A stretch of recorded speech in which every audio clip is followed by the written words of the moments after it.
Salam əziz izləyicilər. Yenidən Naxçıvanda keçirilən sertifikasiya düşən suallardan bir neçəsinin izahına baxaq.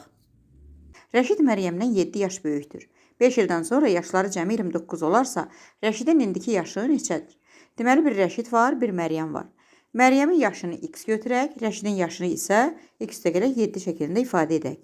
5 ildən sonra isə bunların hər birinin yaşının üzərinə 5 gələcək. Məryəmin yaşı olacaq x-5, Rəşidin yaşı da olacaq x-7, 5. İndi bunları cəmləyək və 29-a bərabər edək. Buradan da tənliyimizi həll edək. Gördüyümüz kimi tənliyi həll etdik və x bərabərdə 6 aldıq. Bu Məryəmin yaşıdır. Rəşid isə ondan 7 yaş böyük olduğu üçün bizdən Rəşidi soruşur. 6-ın üzərinə 7 gələcək. Bərabərdir 13.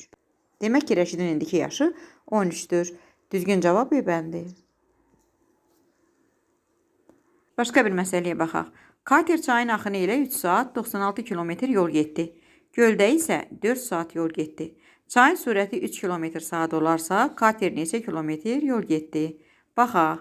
Əvvəlcə 96-nı 3-ə bölərək, katerin çayın axını ilə getdiyi sürəti tapırıq. Bu 32 kilometr saat olacaq.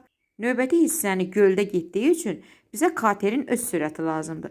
Ona görə də 32 kilometr saatdan çayın sürətini çıxırıq.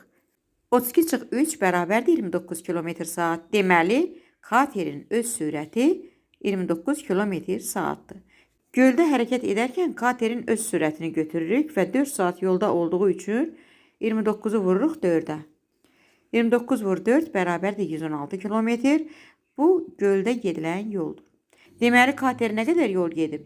Çayın axını ilə 96 kilometr gedib, göldə isə 116 kilometr gedib. İndi isə bunları toplayıb, katerin neçə kilometr yol getdiyini tapaq. 96 kilometr üstə gələk 116 kilometr bərabərdir 212 kilometr. Deməli, düzgün cavab olacaq 212 kilometr.